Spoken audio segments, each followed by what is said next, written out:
Alrighty, screenagers, we're back for yet another episode of the Canon, your favorite movie podcast. Once again, the one and only movie podcast, providing with y'all with a watch list of the most essential movies ever made, including the movie that we're going to be talking about today. Probably my most anticipated episode to date, Wow. maybe ever. Yeah, I freaking love this movie. I was pretty excited when you invited me onto this one because I had a feeling this is like what high on the list for you. This is up there. This was certainly one of my favorites, which obviously meant that we had to bring back one of our favorite returning guests, Mr. Dave Wilson. You've been on every season. I always save a lot of the heavy hitter movies for you, just because I appreciate you coming on and spending time chatting with me. We've been chatting movies since what, 2010, when we Yeah. first met. Yeah, so 15 years of chatting movies, and always got to bring you on for the heavy hitters. So welcome back. How have you been? Yeah. I've been good. I've been I was pretty excited when you honestly looking at the list. You sent me the list at the beginning of the season of what was coming up, and Yeah. there were a couple on here. Wasn't a lot, like, because the fall season, I'm not a big horror movie guy, so I feel like I'm kind of like out of the mix for a lot of the middle parts of the season. But Yeah. when you brought up 2001, I was like, again, a movie I love. I haven't seen that many times, but it's Mhm. I had a feeling. I know you're Kubrick is kind of like your number one guy, is the sense I've always gotten. Um, Yeah, on any given day it and could be Kubrick yeah, or Marty. or Marty, yeah. So Yeah. and this one, which is I don't know if it's your favorite Kubrick, but it feels like kind of the most essential Kubrick. There in terms of, if we're talking like canon, what means the most essential movie to history. I mean, this one's pretty tough to top. Yeah. I so okay, we have the Canon written series on the website proper. Yeah, And different writers, all the different contributors will write different write-ups for all these essential movies. I had to jump on 2001 and do that write-up, and I wrote in that piece that this is maybe one of the 3 or 4 most significant movies ever made, yeah, um, which doesn't feel like an overstatement. I mean, Citizen Kane, I don't know how many other movies there are that you can like put yeah, up there in terms of most influential, most significant moments in movie history. yeah. I mean, I think you probably would have to list a bunch of like silent stuff, right? And then, but then when you get Yeah. like into the second half of the 20th century, um, I mean, especially when you think of where we currently are in terms of like what's popular in movies, like it Mhm. kind of is number one in a lot of ways. When you think of what kind of carries the movie industry on its back now, is not even fantasy, it's sci-fi, right? It's Star Wars movies, it's Avengers movies, which are sci-fi movies now. Yeah. um Yeah. they're it's Jurassic Park movies. Like, those aren't obviously space movies, but Mhm. I mean, it's kind of like crazy. This was like a pretty big hit, right, Yeah. in the 60s, which this obviously would not be today, but it sets the template for where we go. And it's not just the way that it sets up sci-fi, but the way that it kind of sets up this whole um, like popular abstract cinema, I guess, for like Yeah. lack of a better phrase. Kind of like it's the bridge between the art house, I guess, and the blockbuster. And there's obviously that's like Yeah. a kind of its own cottage industry. The A24 movies are obviously like kind of the cliche, but like every 15 years has a studio like that pop up that is making money and doing it by being a little bit weirder. And this is, compared to something like Citizen Kane, which is the other movie you mentioned, or a lot of those other movies that you would kind of consider the essentials. This is a lot weirder than a lot of those, Yeah. especially in the first half of the 20th century, when it's like the real studio system. This is something that could not have existed Yeah. until uh, the latter half of last century. It's also so, like, the first half of the 20th century, like, early film stuff, you're Yeah. getting a bunch of things that are, like, laying the groundwork for what movies are gonna be for the rest of time, but in terms yeah, like, second half of the 20th century, 50, 60 years later, this movie still feels as monumental as anything else, and like you said, its influence has touched, like, pretty much everything in terms Yeah. of what it is that we've enjoyed over the last, yeah, 6 decades of movie watching. It's weird to think that we maybe wouldn't have Star Wars without Yeah. 2001. We wouldn't have the entire MCU. We maybe wouldn't even have a lot of what Marty and Coppola. I'm looking at the, Godfather poster behind me, like, there's in a kind of a weird way, you can argue that The Godfather would not exist without 2001, and the fact that it's a weird, slightly inaccessible movie, but also was a major hit and still something that people return to time and time again today, all speaks to just how amazing this movie is. We're going to be gushing over it for the next hour plus, Yeah. which I cannot wait for. Um, there's, do we just jump in or like, I feel like we've already kind of dipped our toes in. So And so, yeah, what makes this essential? I think we've like, I mean, we'll talk a lot about it, but we've covered like what makes it essential. I also, before we get started, you invited a Dave onto this episode, and I'm wondering, is this the most notable cinematic Dave in history? it might be. There's a really I also good pitched Dave, the movie that Kevin Kline, I believe, is Dave in that movie. yeah, that's the Kevin Kline one where he Yeah, looks where like he's the the president. president. Yeah, pretty good movie. Ye Um, yeah. Maybe the Other most. I mean, the movie's titled Dave, so it's tough to top that one. But this one's up there certainly. yeah, I mean, there's Fincher, but he's David Right, Fincher. I don't know if his that's buddies true. call him Dave, so that's a good Dave cinematic Dave. Fincher. Yeah. In terms of characters, notable Daves or Davids, I think there is either currently or will be released shortly a cartoon or animated version of the David and Goliath story, Oh, that's um, true. Yes, I've been seeing ads for that. titled David. So Yeah, that's a good there's point. that. I don't know that that movie will have the same impact that 2001 has, but who knows? We could be proven wrong there. Apparently there was a minion named Dave. Interesting. I didn't realize that the Yeah, minions had names. neither did I. Do you think they were? I've never seen a Minions film. Do you think that was influenced by 2001? I bet there's a 2001 reference somewhere in those movies. There has to be. In one of those movies, there is Like a 1,000% a big reference. minion coming up with Yeah. uh the Sprock the I don't know how to pronounce it. The song, you know, the Yeah. 2001 song.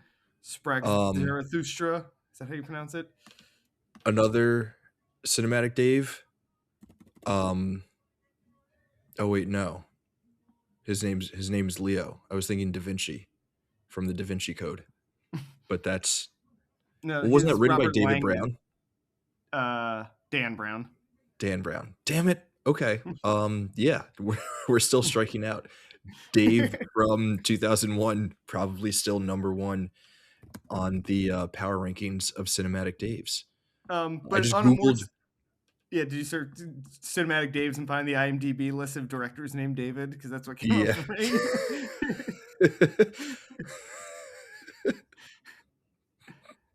There's also a YouTube page called Cinema Dave Media. I Oh, hope that's I my hope Cinema website. Dave is doing all right.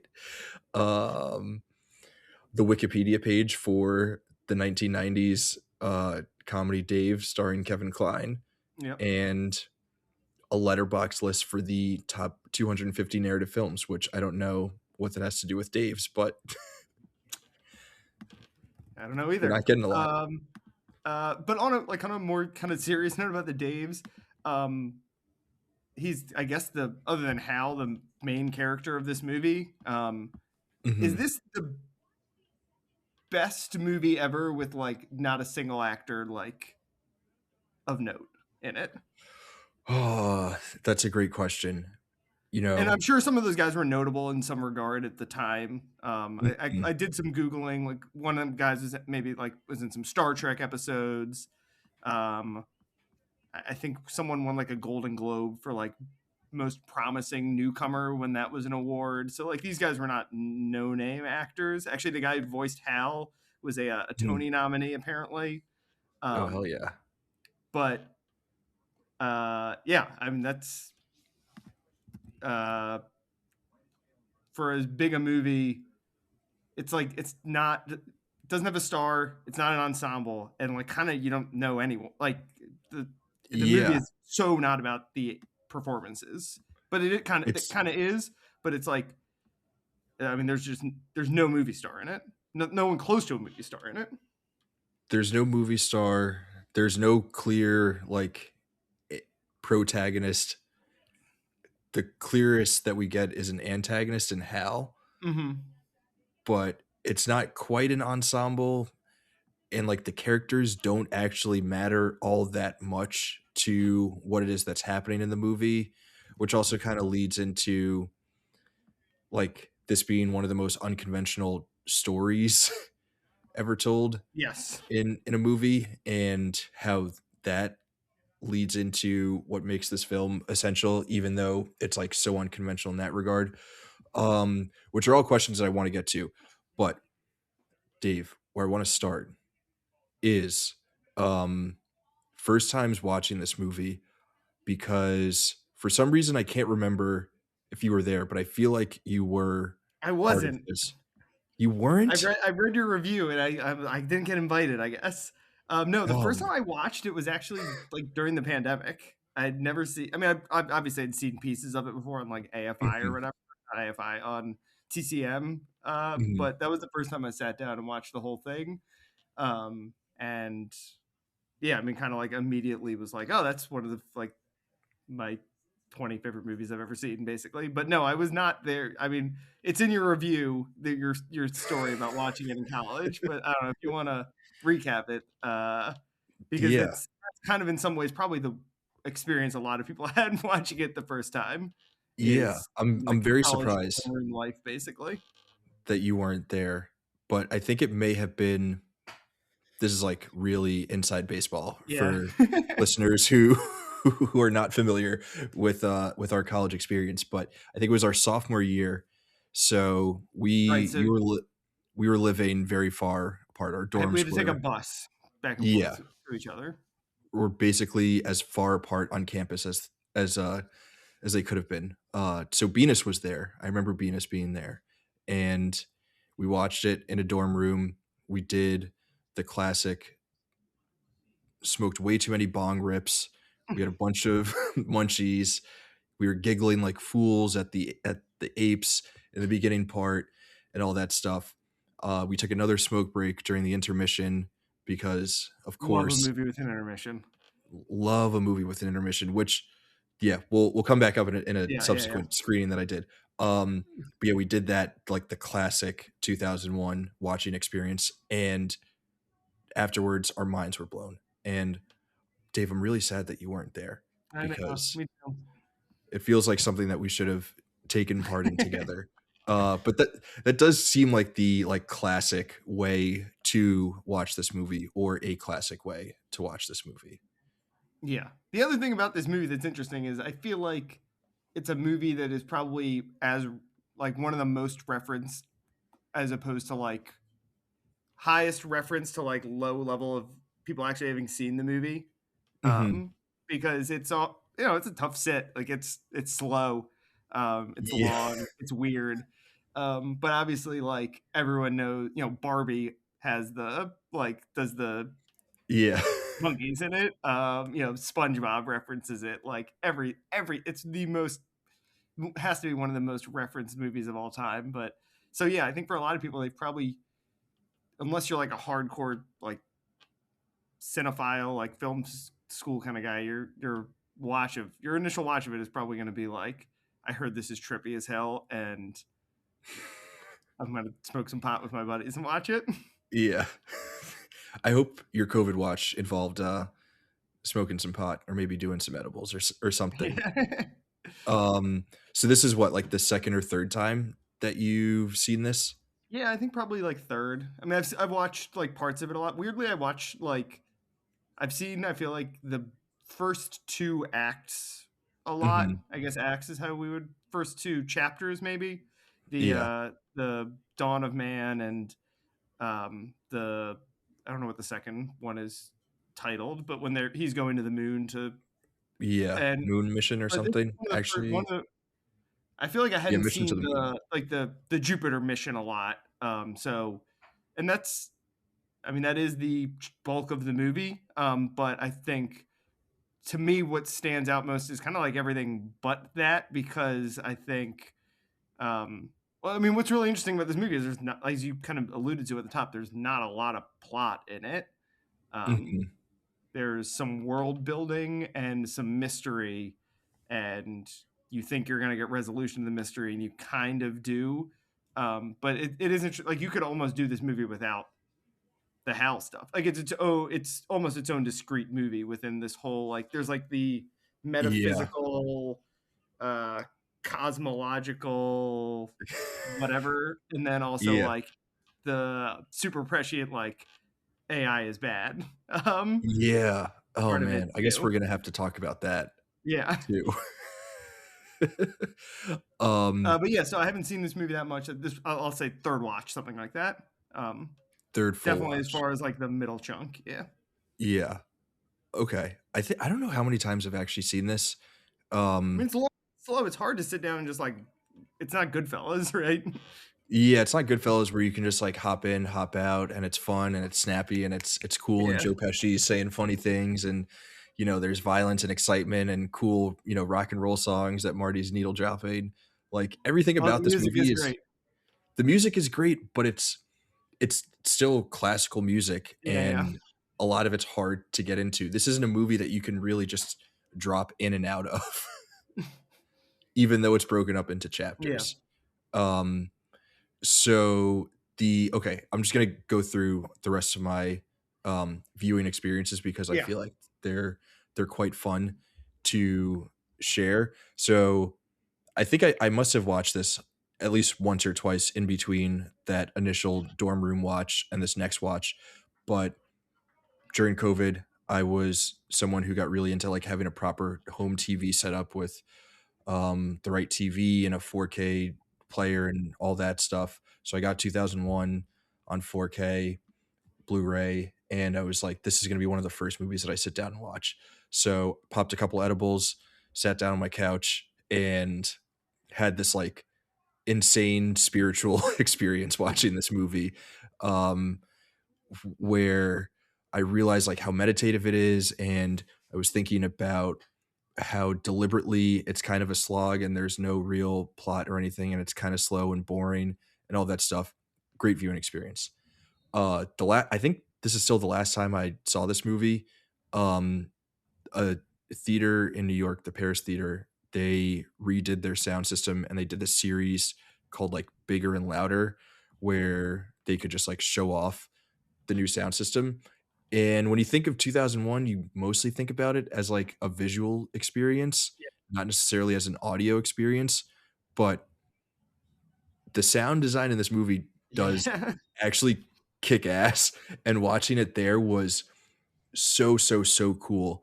And it's totally different from like having the experience of watching it with buddies to then watching it alone and having the spiritual experience to then watching it in a crowd of people where we're all going through this together. Many of us seeing it for the fifth, sixth, seventh time or whatever. A lot of people seeing it for the first time, which was really cool. People were laughing at scenes that I didn't think were all that funny.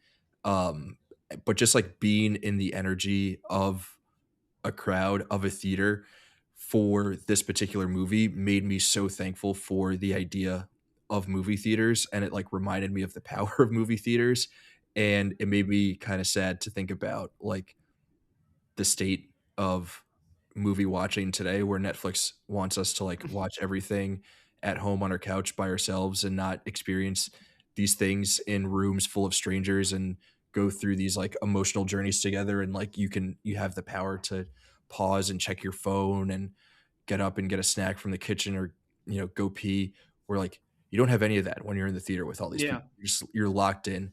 And that was like super super super special for me. But there is an intermission, which that isn't. Yeah, like that built-in intermission is pretty clutch. yeah. Yeah, I mean, uh, because I mean, I kind of wish I got to be able to watch it in a movie theater, because when you sit at home, it's slow. It's a lot of it is quiet. Like, it's very easy to get tempted to like grab your phone or like walk into the other room and like kind of forget it's going on, because it's like plot. Like, it's, you mentioned the sound design. There's some parts that are obviously, and it's probably part of what makes the sound design so good. Some parts are so loud and so like, I mean, pretty much anytime the monolith shows up, whatever like the mhm. plot choral thing going on there is crazy. Um, but then a lot of it's just like dead silent. I mean, the stuff Yeah, in space is amazing. Like, especially when you think of like the way Star Wars has to. I mean, Star Wars wouldn't work if it was if it had the same sound design in 2001, but the way that 2001 kind of like plays it accurately with the silence in space and you just hear the yeah, breathing is uh I mean, it's part of what makes the movie as special as it is. it's kind of spooky, that Yeah, scene. it's yeah. It's terrifying. Yeah, I mean, I think this movie is kind of at its best when it's like a little cosmic horror. Yeah, like Hal is obviously scary in like some way, Mhm. but I think like the times the monolith shows up and you're like, what the fuck's going on? And it's like basically like ghost noises essentially. Um, Yeah, and then like again the stuff in space where it's just the breathing, like it kind of makes you like, it puts you in space, like that would be yeah. terrifying. I kind of want to ask you what you think of the monolith. What is it? What does it mean? What happens when it shows up? What does it represent to you? Yeah, I Was mean, I what big and the scary. prevailing theory I think has always been that it like kind of pushes humanity forward, right? The like the apes or whatever, I don't know, Cro-Magnons, I don't know what those technically are, touch the The monolith, monkey and all of a sudden dudes. they learn how they know how to use tools and fight. Um, the second time, I guess it shows them where to go to reach the ending of the movie. um, um, Yeah, yeah, I mean, I think the way I've always interpreted it, and again, it's probably because I've like read thing. Like the first thing you do when you finish a movie like this is like you go to Reddit and are like, "What the hell happened here?" yeah, Um, uh, I buy the theory that it's like an alien life form trying to like kind of push us in some kind of direction. hmm, But whether it's good or evil, I think is like ambiguous. You know, like, because not only do the monkeys learn how to use tools, they start fighting each other, right? They invent war essentially. yeah, So um, I think it's like an interloper, I guess. Um, it's the idea of like alien as God, right? Which is I think a kind of a recurring theme in a lot of sci-fi. It's like, what is the difference between God and some, and like if we saw an alien that had these like cosmic powers, wouldn't we just think it was God basically? So that's the way I kind of have always felt about it. it's the earliest version of the dude from Ancient Aliens from that Yeah, TV basically. show. Yeah.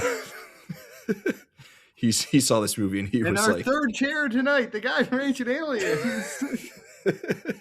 we were joking before about needing a an AI version of Stanley Yeah. Kubrick as our third guest, but the dude from Ancient Aliens would also be a good get I for would love us. to hear his takes uh, on 2001. Yeah, it's. I I mean, also he kind of would want to say read it's the a book. documentary. I kind of read the book. I'm very curious, because I believe a lot of this stuff is kind of answered in the book. And while yeah, it's nice that the movie like leaves a lot of it ambiguous, it's also such a cool sci-fi concept that I kind of like would love the Yeah. deep dive explanation of how all this works.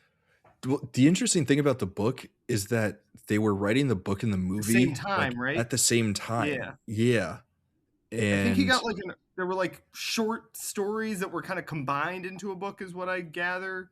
That Mhm. Kubrick had read some of his short stuff and was like, let's do something together. I Yeah. also apparently Arthur Clarke. There was some great line on the 2001 Wikipedia page where it's like, apparently Arthur Clarke is like a real weirdo. Well, Let me try to checks find the out. line. If you're writing this, it would make sense that he's a grade Although A convinced that weirdo. Clarke was a quote a recluse, a nut who lives in a tree, unquote, Kubrick allowed Karras to cable the film proposal to Clarke.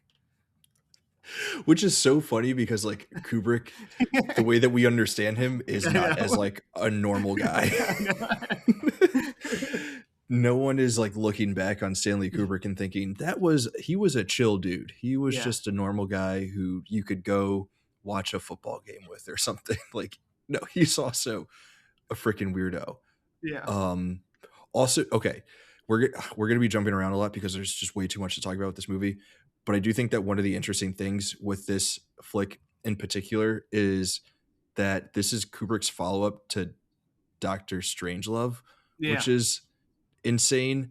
Um, that he was like in the studio system and he made Spartacus, and it was like a really terrible experience for him, and he was like, I never want to do that again. I never want to have to work within studios. I want to be autonomous in everything it is that I make. And then he goes and he makes this brilliant satire, like Yeah, one of the best satire movies ever made, still one of the funniest movies ever made, also in the canon. Great flick. And then from there he turns around and he says, what if I make this insane sci-fi epic? And does it. And then obviously we know that like the rest of his career is kind of he's like able to have the rest of the career that he has based on the success of this movie. But this was like an insane gamble for him to make at the hmm time. He had to know that he had the juice. yeah. I mean, that's anytime, and this has come up in part because of Rob Reiner's tragic death over the Yeah. weekend. When people talk about the greatest like director runs of all time, the correct answer is just Stanley Kubrick's entire career. Um, Yeah. I mean, you basically go from 50s up. I mean, I don't know a lot of his first three movies, but I believe they're all very well liked. Hmm. Fear and Desire, Killer's Kiss, The Killing, and then Paths of Glory, Spartacus, Lolita, Doctor Strangelove, 2001, Clockwork Orange, Barry Lyndon, The Shining, Full Metal Jacket, Eyes Wide Shut, and he's dead. Like, that's Yeah, that's ridiculous. that's an absurd run. Yes, it was And he was writing over. AI, right? Like the the Yeah. um the Steven Spielberg movie, which is pretty good. Yeah, that was like a project that he was working on. I think he always knew that it wasn't right for him and that Spielberg would be Hmm a better fit for it. But yeah, he was writing that like the whole time. Yeah, up until his death. Yeah, Uh yeah, that's just an absurd run. And yes, it's over 30 years, yeah, yeah, but still, and like Full Metal Jacket, and for my money, is the weakest of those movies, and that is still gonna be the best movie that most directors would ever make. yeah. I'll tell you what. I think we watched that one together We must in have. Vietnam film Oh, class. Did we take yes, that we together? did. We took it at separate times. I don't know. I took that with Maybe we Tex. didn't. Yeah, maybe we took it Maybe we different did take it times, but we separately. both watched it in that class. Yeah. Which Great next time, if class. you ever, whenever you get a Vietnam film movie in here, we've got to get like a Vietnam in film reunion Yeah. You, for the you, canon. me, and Tex.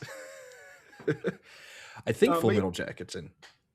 yeah, I mean Kubrick. It's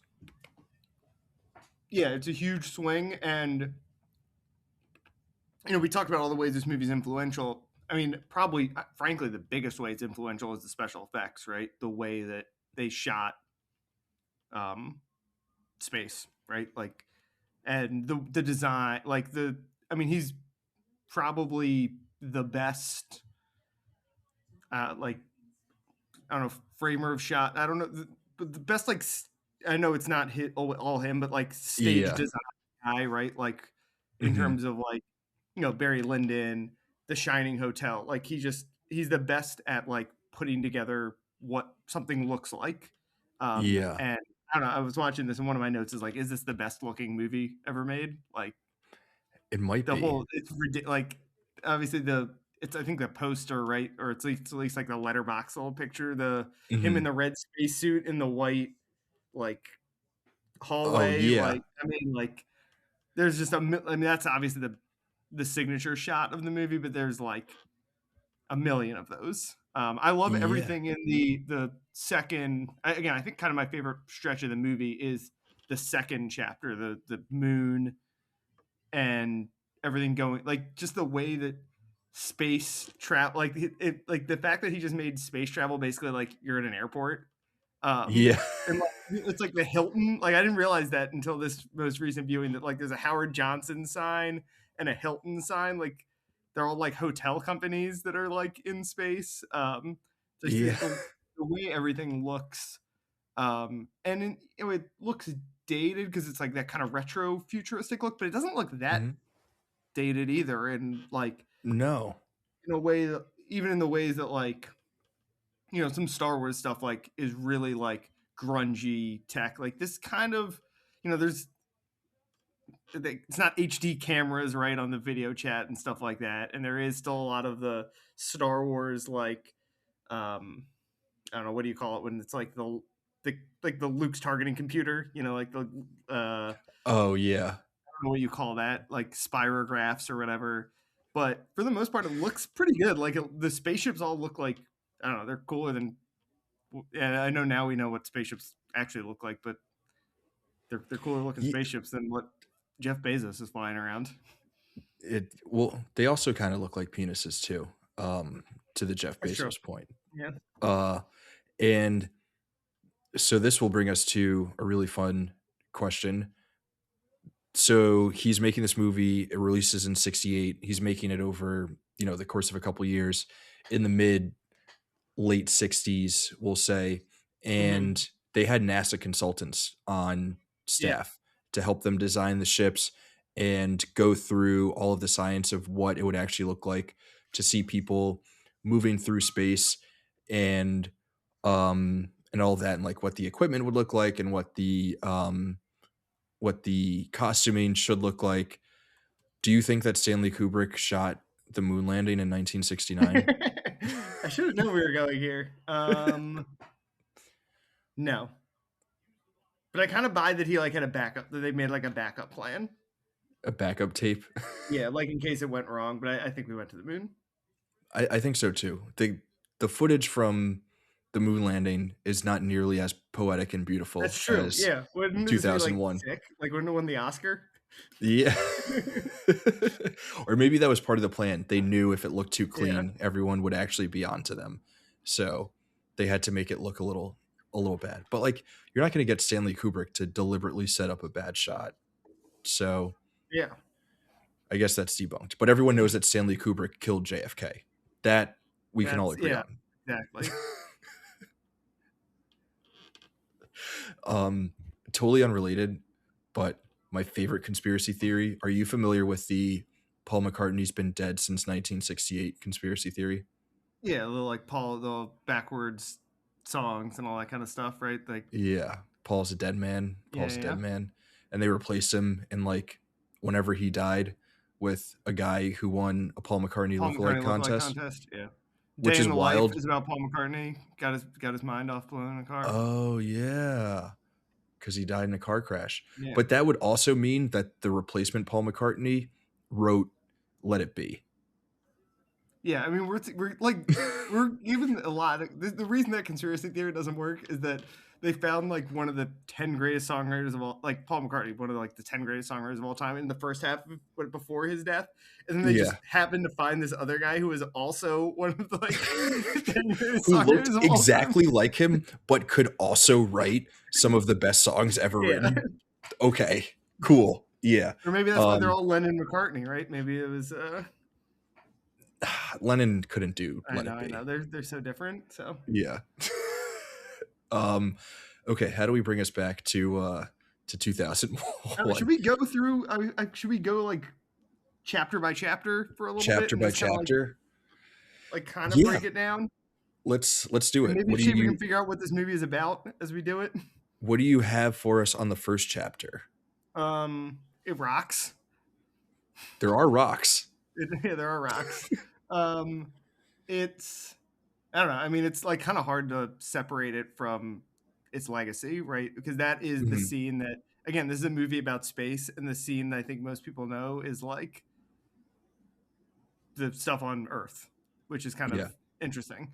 Um, it introduces the monolith. I have to imagine going into this movie the first time and not knowing what it was about and seeing that for the first time had to have been absolutely mind blowing. Because when it shows up the second time on the moon, which I did not know about the first time I saw the movie, that fucking Yeah. blew my mind.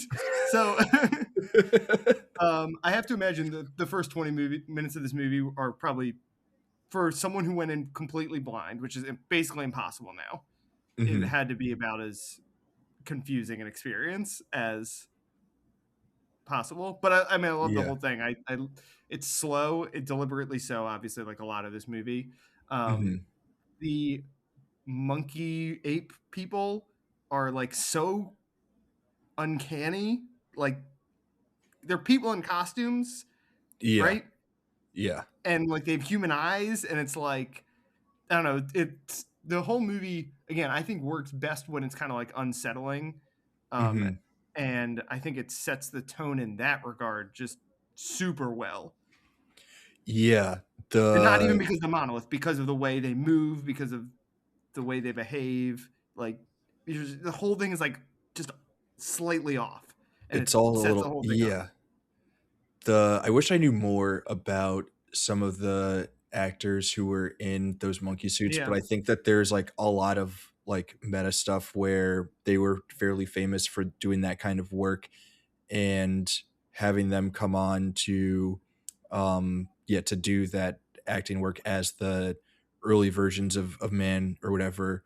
If you're like in the know, kind of makes sense. Unfortunately, neither of us are in the Hmm. know, so I Yeah. can't even explain what's actually going on there. Um, but okay, and then we'll get to the other big part of the opening scene. But like the monolith shows up, they learn how to use tools. Um, the tools then like lead to war, and conflict and things like that.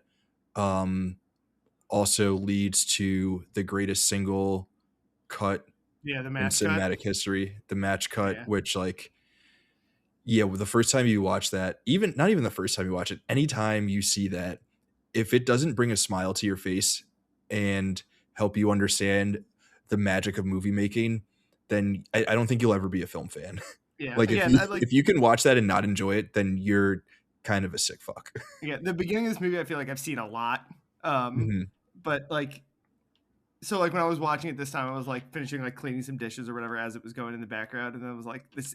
I had to like make sure like all right, get over to the TV for the match cut and like make sure you It's get that scene. yeah, Um, it's so good. The no, other oh, thing one with other note I had from the intro, but this is jumping backward. Do more movies yeah, need overtures? yeah, I think so. But also, would overtures work now when we have trailers? So you finish all these trailers, and then it's just like you get music. Because I think the idea of an overture originally was like people are still kind of filing in because it's like a theater thing, an opera thing, right? Yeah, yeah. But it really does help to set the mood Yeah, it does. for the movie.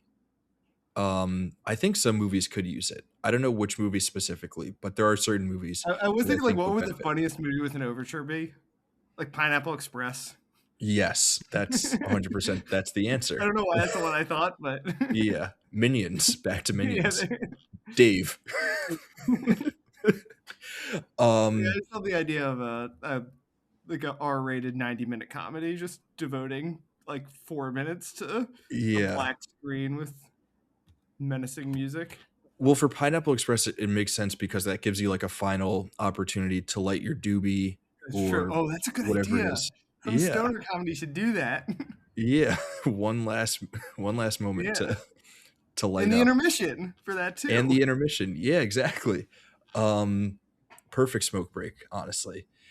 The other thing that I was gonna note about the opening scene, there's like that shot with the like leopard or panther or whatever Mhm. with like its eyes glowing, and apparently that was because they shot all of that on a studio set, and they were like they did like not backlighting. They must have like done front lighting for the projection for what the background was, and the light from the projector was like bouncing off of the leopard or panther's eyes. And Kubrick was just like, "That looks amazing. We have to keep it in the movie." They were thinking like, "Oh, this looks weird. It'll like take people out of it," but it totally works, and it's one of the most not haunting, but it's one of the most brilliant shots and moments Yeah. within the movie, which I think kind of adds to that whole like uneasy nature that you're talking about Yeah. of that opening scene.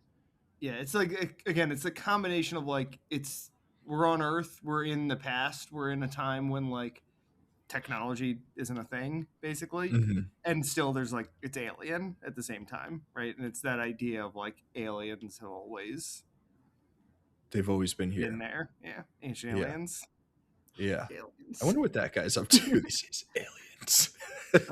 It probably is like in the cabinet. Yeah.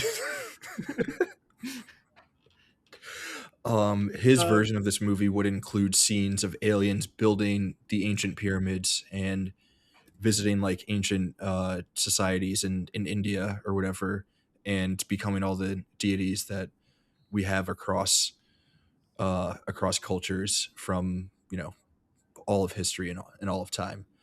So then from the best match cut of all time, the single greatest edit in the history of filmmaking, which is a great reminder that editing is an art form and something that means more than just Killers of the Flower Moon is 3.5 hours long and you want it to be shorter. That's not just what editing means. Editing can tell you the entire history of the evolution of mankind in in a split second, yeah. matching a bone to a freaking spaceship. And obviously, not every edit is going to do that, but you can do that with Yeah. editing. So don't sleep on editing, which takes us to the Mission to Mars Yeah. sequence, which is your fave. And this is when Yeah. we get that like beautiful sort of like space waltz, right? Space ballet is what I called it. Maybe space waltz is a better idea. It's just like Yeah. constantly in my brain. I Yeah. like close my eyes and I just see like spaceships dancing around. Like it's just I don't know. It's so cool. I could just watch that forever. I know it's like me being like a 9-year old essentially, but I mean, when you talk about things being influential on like the blockbuster sci-fi that came, like to me that is even more than like everything in the spaceship or the plotting of like the mission to Jupiter, just the visuals of spaceships, cool looking spaceships moving around through space, like that is like that's just so much of a good sci-fi movie comes down to like, is your spaceship cool looking? And Yeah. um it's pretty cool looking in this one. Yeah. Watching Whole them do. turbine thing. I mean, it's I'm not the biggest Interstellar guy, but like I know everyone Mhm. was like, "Oh, this is Christopher Nolan's trying to do 2001." Like of every movie, there are movies that are more influenced by 2001 probably because of like the artistic nature of it. Mhm. But just in terms of like this is what we want this space in this movie to look like yeah, Interstellar. He's clearly just like cribbing a Just pulling from lot of the this. spaceship design from 2001, like the little like turbine space station thing. Yeah. Like that's what I mean, the Martian. I think their ship kind of looks like that too. Actually, um, that I haven't design seen The is really Martian. cool to me. You haven't seen the Martian? It's Yeah. pretty good. No, I feel like I would like it. Yeah, you would like it. But what those movies don't do that 2001 is able to do is give us 2001 gives us this extended montage of these spaceships floating through space in the most beautiful Yeah, uh poetic way possible. And it goes back to what you were talking about where this movie is so slow and deliberate. And one of my least favorite words to use around this movie is boring, because we oftentimes fall into the trap of just wanting movies to be this narrative function where yeah, so much of this movie is not that. It is yeah. Like about 30 things happen in this movie. Yeah, yeah, if this movie were just narrative, it would be 4 minutes long, How the and it would be Wikipedia the summary worst has movie to be ever. so short, right? For Ye like such a yeah. big movie. It's what, like, 2 it's gotta be over 2 hours, and Yeah, there are maybe yeah, there's maybe 4 minutes of actual plot, but everything else in the movie is the most amazing thing that you've yeah, ever experienced. So much of it is about giving yourself over to this beautiful classical music that's playing while you're watching these spaceships dance through the sky and being washed over with whatever feelings it is that you are feeling at that moment, especially after coming off of the opening scene where, like you were saying, it's kind of off-putting, it's a little unsettling, yeah, and then you get this great beauty again after a cut that tells yeah. us That the tells entire you, history of yeah, humanity. 5 million years or whatever. Yeah, and it's like, okay, we're going from this horrible moment where we're learning about conflict to we've mastered space travel Yeah, and it's in beautiful and it's 2001, we didn't do awesome. that by 2001. No, we did not do that by two. We did land on the moon in '69, Yeah, but yeah, we weren't fully. We don't have space hotels on the moon in 2001, I, let alone in 2025. I will say to your boring criticism, parts of this movie are like traditionally boring. And I think the big difference with like I don't if you say the this part no one in their right mind would say that the space waltz space ballet is boring, and I think it's when we talk about the sound and the music in this movie, it's really deliberate with like the music in that scene draws you in, like you can't help but like be mesmerized by it, and then there are parts where the silence of space, it's like again off-putting. I mean, even the beginning, the opening scene, it's a lot of just silent grunting and like until we get the music that comes in when the monolith shows up. Like Yeah, it's really deliberate, and then the like you said, the sound design and the use of sound in this movie is really powerful. there's no dialogue in the first 20 or last 20 minutes of this movie, Yeah, and there's very little in between. We get a few scenes or a few moments of dialogue within this mission to Mars sequence. I don't remember what the first actual line of dialogue is, but I'm it's like sure a it's something that's stewardess cheap. talking to him or something, right, on like the plane basically, probably. Yeah. There's that's with like the pen shot, right? Which Yeah, I think so. like blew people's minds in 1968, understandably. Um there's some like great behind the scenes stuff of how they were actually able to set that up. And then there's like the shot where the camera like flips around when it's like her shoes on the on I'm blanking on it, but like on the floor of the spacecraft or whatever. Um, Absolutely brilliant. And then we kind of get like a little intro into what will then resemble narrative for the rest of the movie, where they're basically like, the monolith is back. Yeah, What do we do? Um, which is like basic. That's basically the entire narrative progression of this portion of the movie, right? Even though it's like another 25 minutes. yeah, it's I mean it just sets up, I guess, space bureaucracy sort of, um which is, the scene. I actually thought a lot about Doctor Strangelove while watching this Hmm. the scene where they're like all in the boardroom or whatever. Like that felt very straight, not as funny, obviously they're not Yeah. cracking jokes, but um it felt, you could see he was like had something on his mind in terms of like the way governments work essentially to like tackle huge problems. Um, Yeah. and I think I, actually a very funny scene to me is when they actually get to the monolith and they'll take a picture in front of it. yeah. It was like, oh wow, that's Yeah. that's something we would still do today. We would 100% still do that. Very Christy gnome. Yeah, I'm it would be Trump doing his signature thumbs up, which would be an amazing Great photo. meme. That would Great be a meme. Make that hilarious meme. photo.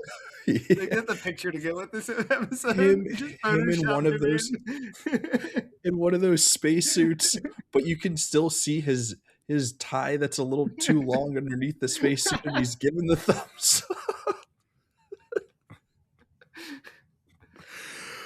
Oh, man, that's too good. I totally lost my train of thought. I was gonna say something that was maybe a little bit more thoughtful than, oh, I do think that there is a through line in all of Kubrick's movies, or at least most of them, about the incompetence of these, like, powerful men Yeah. behind closed doors who don't Yeah, actually that's know Barry what it is they're Lyndon, right? doing. Like, yeah. Yeah, same in Barry Lyndon. I think the same The is in many Shining, ways definitely. in The Shining. It's in Paths of Glory for sure. It's kind of in Eyes Wide Shut. Like, it is definitely a through line and something that's, like, on his mind throughout all of his movies, obviously, like, most on display in Doctor Strangelove and a little bit on display here. Mhm. Um, t Anything else on the Mission to Mars section? Yeah, like I said, I just the monolith when you figure out that they're going to see the monolith and that music kicks in again, like Mhm. that's just like that's one of the best movie scenes ever made in terms of like Yeah, the oh, how and it's unsettling and ominous it is. And then it, of course, it ends like I said with them taking a picture of it, and it that cracked me up.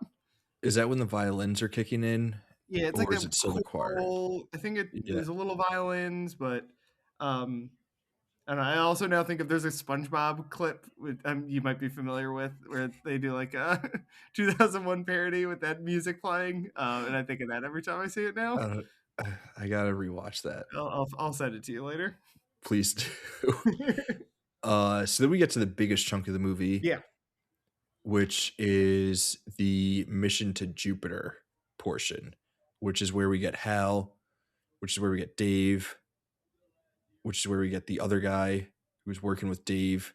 and it's And this not is made the clear that there's any connection basically between the first two. Like obviously you assume it because it's a movie how it works together, but yeah, it's never specified why they're going to Jupiter. Um, until the very right there it kind of yeah, does until the it very doesn't end. tell you what Yeah. this mission is about. I mean, the first time I watched the movie when I was 19 years old, high off my ass, I had no idea that all this was connected, Yeah, even with the monolith. I was just like, wow, this is all pretty crazy, crazy stuff, and it looks good, and it sounds good, yeah. and it's wild, and all that stuff. But yeah, what do you have? What are your thoughts on this section of the movie? I mean, this is the like most clearly the most plot heavy section, but again, I love that there's like kind of like not a big plot. It's just like the computer goes rogue. Mhm. I think, yeah. I mean, there's not a lot to say plot wise, right? I mean, I guess we should maybe talk about the like AI component of this.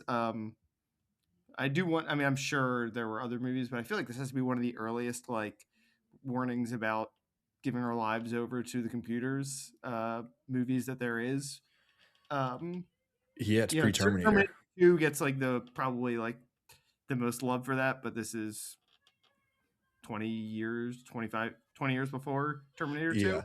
Um, so again, I think what strikes me again to me, I don't like the kind of horror parts of it, like everything in the when they're out on the spacewalks and all you hear is their breathing, and it makes you really aware that like they could really stop breathing pretty easily if something went wrong.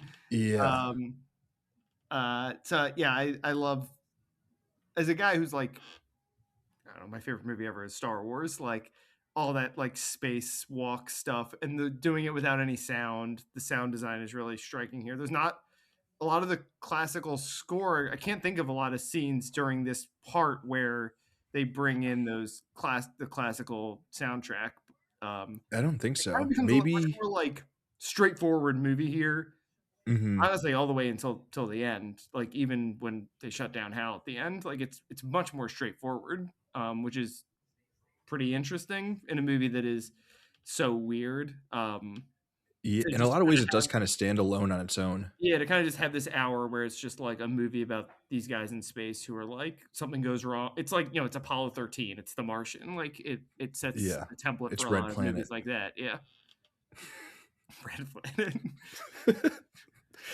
I think the only music in this portion is in the opening when When he's one of the astronaut dudes is running around, running the laps which or is whatever. also Yeah, just, like, one of the most amazing shots that you'll yeah, ever see in a movie. Like, so much of this movie is Kubrick just flexing that he can give you some of the most incredible, remarkable shots I that do you've love ever the scene. seen. I think this must be in the second chapter where the like stewardess is doing like she like walks on the wall and then on the ceiling. Yeah, Like he does a lot of. I mean, obviously he's kind of like showing off. Like that's very gratuitous, just to kind of yeah, like show you like this is what space is like, basically. But yeah, but it works. it I mean, works. Yeah, like, how mind-blowing was that in '68? yeah, And it's still, again, it looks as good, if not better, than most space stuff that we get yeah, today. And, uh, part of that, I'm gonna harp on this a lot, part of the reason that it works so much better in this movie is because this movie is so doggone committed to creating an emotional and spiritual connection to it as opposed to simply just telling you a yeah. story. Like, Well, in the okay, process, like the slowness works in a lot. Like the when he's out in the rover or whatever the thing is to try to fix mhm, the I don't know, the plot a details are satellite or like, yeah, something. Yeah. whatever. Like how slow he's moving in that thing. It's like all the process to it is, it's weird to compare it to like Breaking Bad because that's such like an action-packed show, or really Better Call Saul because it's not quite as action-packed. But like you can even see the influence of this movie there, where it's like the emphasis on like what would this actually be like to go out in this friggin' rover and try to fix your spaceship when like one false move and all of a sudden you're launched into space by an angry computer. Um, like, yeah, That makes the match cut that much more impressive because, again, we're going through the entire history of yeah, mankind in a split second, that's a good but point. we then take all the time in the world to watch this dude go into his rover and fix whatever on a ship. Like, we spend a considerable amount of Yeah, time like watching that, 15 and the whole time minutes.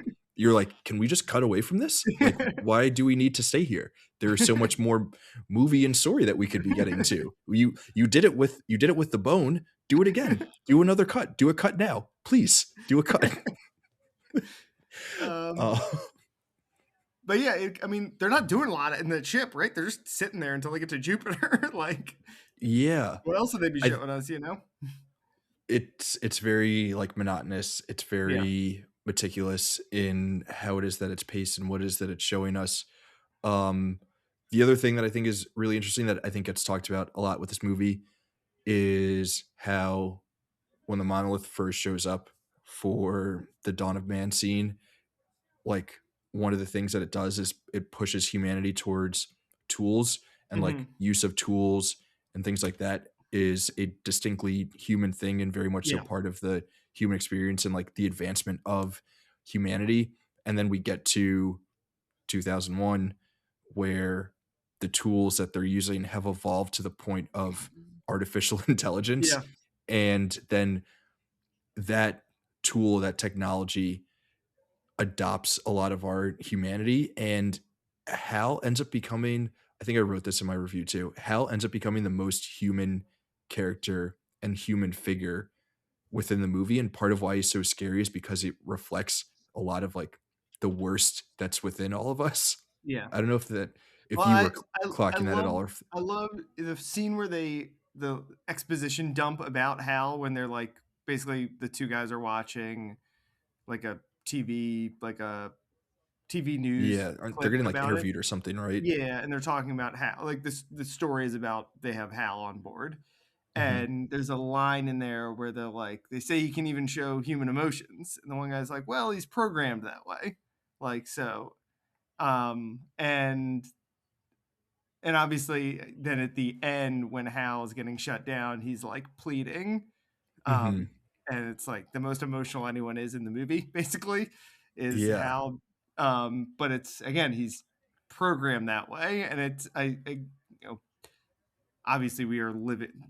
2025 is like the ultimate year to think about AI, right? Like, and the way you read all these stories about people who fall in love with their AIs and leave their wives for their AI girlfriends, and um, I don't Yeah. know, maybe just like watch that scene of 2001 where it's like they're programmed that way.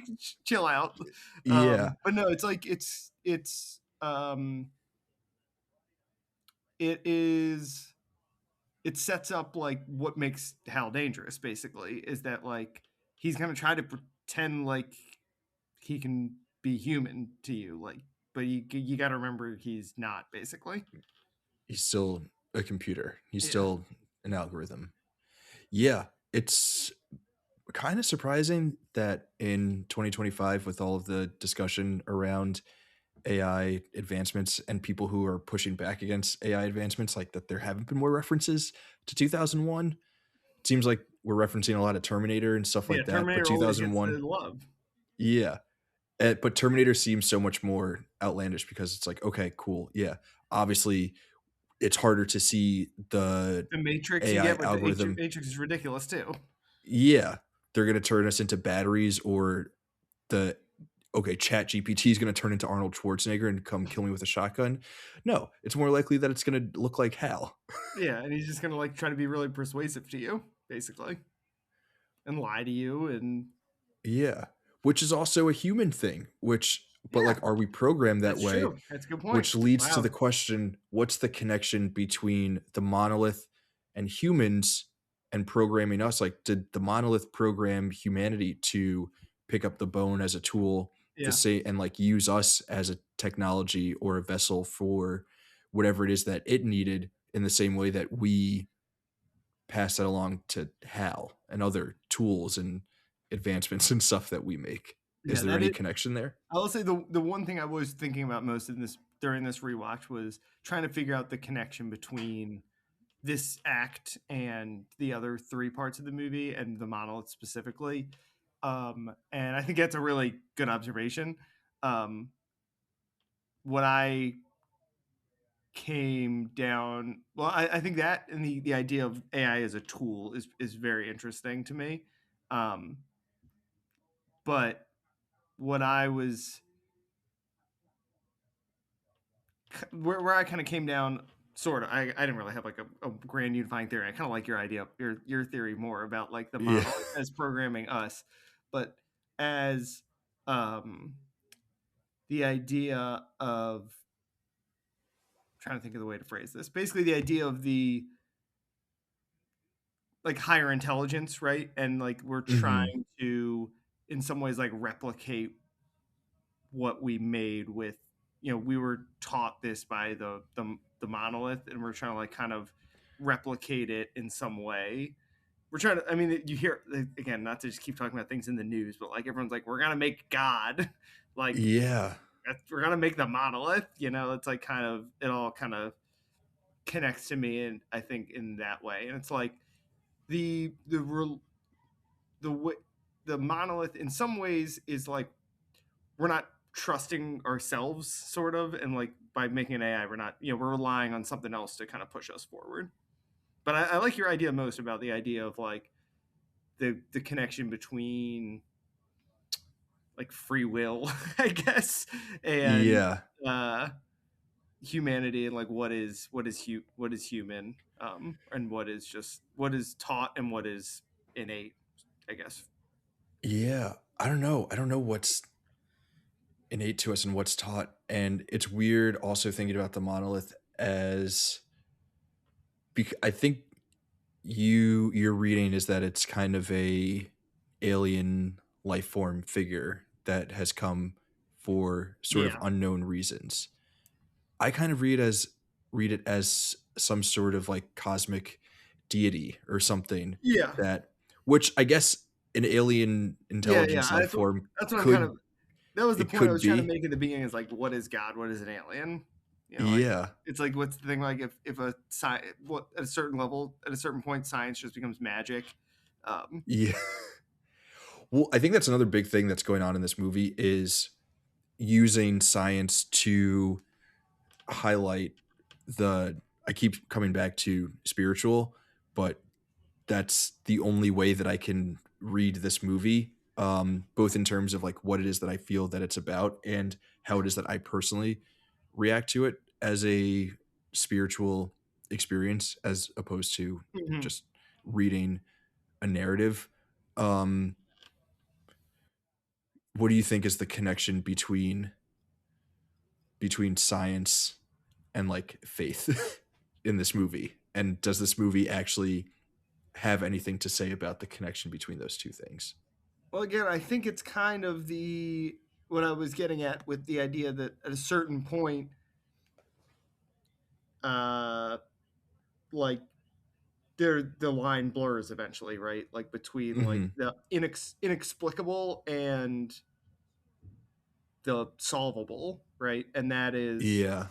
I think, I think the best sci-fi kind of blends that, where it's like some being out there that we can't totally explain, but we can explain just enough. The And Force. yeah, I mean, the Force obviously is like kind of that. Yeah. But I think uh, I'm gonna save some of it, I guess, for my recommendations at the end. But like, just like I think a lot of sci-fi writing that is like kind of a cons. Again, I just think a lot of the best stuff is when you can't explain everything, but you can explain just enough to like sort of like get the gist. And I think that's what this Mhm. movie kind of does really well. Um, is uh, is have these like again like these forces out there, but we're trying to solve it, and we're getting kind of close to figuring out what's going on there. I mean, that's the whole point of the mission, right? Is like there's Mhm. this inexplicable entity that's telling us to go here to for some reason, and Yeah. we're gonna try our hardest to get there. The monolith is calling to us, Yeah, and we need to go see what it is and what it is that it has to tell us, which is also okay. I think I wrote this either in like a letterbox review or something. I don't know if it was in my full Canon write up, but at some point during me trying to write about this movie and understand this movie, I wrote something along the lines of like trying to understand this movie and just like get answers isn't really the point. It's yeah, like the journey of searching for those answers yeah, that is the point, and like that's the true joy in this movie and also in life. Like they try to go find the monolith, but they never actually get clear answers about what the monolith is, why it's calling to them, and what they're supposed to do once they get to it. yeah, And that's like kind of the whole point of life, whether you're approaching it from like a scientific standpoint or a faith-based standpoint or some combination of the two, which feels like such a douchey attempt at galaxy braining this movie, but it is something that I truly do believe and feel. yeah. I mean, I think, and again, like I said, that's the plot of the movie in a lot of ways. Is like trying to solve the inexplicable, Yeah. um, and obviously the ending. Then the fact that it like again it kind of explains things, but also it's just like what? But like Okay, you could try to interpret it, and you could probably write a really satisfying Reddit post about it, right? yeah. But the fun about it is not looking at someone else's Reddit post; it's trying to write your own Reddit post. Yeah. And it also like, with this movie in particular, it does lend itself to the Google 2001: A Space Odyssey explained, which is always a How I funny mean, how can you not autofill do it? in Because I want to Google. see what other people want to say, right? It's like hey, it's Yeah. like it's the same fun as dorm room philosophizing, basically, right? Is like Yeah. yeah, It's also the same fun as like going to religion, you yeah, know? yeah, yeah, Like yeah. why would I just sit around and like think about what the world means to me and like how to make sense of all of this insane stuff that is happening in terms of like human existence? Why not just go, like that person says that they know it, so like why don't I just go there? Yeah. Like going to mass is kind of the same as searching 2001 explained on Yeah. a Reddit post. Well, I don't think either of us are particularly religious guys, but Yeah. I was raised Jewish, and we were always the stories you always hear about like what Judaism is all about is like rabbis fucking sitting around and arguing about the Torah, Yeah. and it's like they say that's why Jews make good lawyers is because the religion is based around the idea of not just sitting there and listening to what someone else tells you, but it's about arguing about what does this line mean and why does it mean this, um, and I think you can the best way to absorb this movie is to do that. It's not to just be like, oh, that's the right answer. It's to be Yeah. like, no, the right, that sounds like a good interpretation, but there's probably 30 other things this movie could mean. Um, Yeah. and I don't know. I mean, I don't like, I wonder how much Stanley Kubrick knows about what the ending means. I'm sure Yeah. he kind of does, but he also wrote it with someone else, right? So like, there are probably two different interpretations of what this movie, two official interpretations of what this movie means, because it was written by two guys, one of whom who wrote a book that like, and a sequel, Yeah. and like clearly had, you know, they're diverged in some ways. I'm sure. Yeah. Yeah. And the true beauty is being honest in like what it is that it means to you, and Mm-hmm.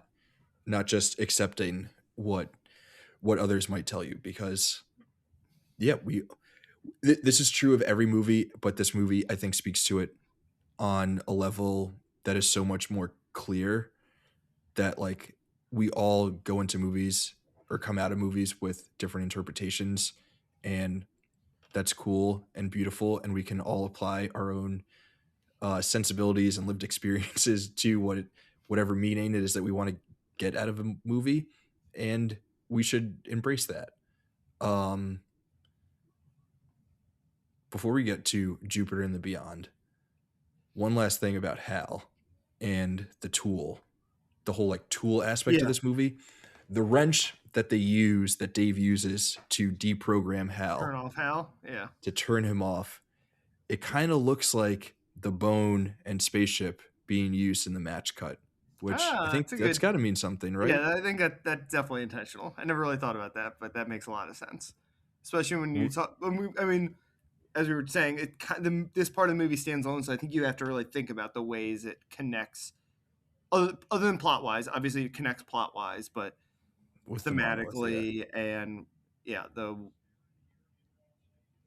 way, you know, I've always did getting exposed to the monolith on the moon teach us how to use AI? Like I don't know, or just tell us where to go. Um, Yeah.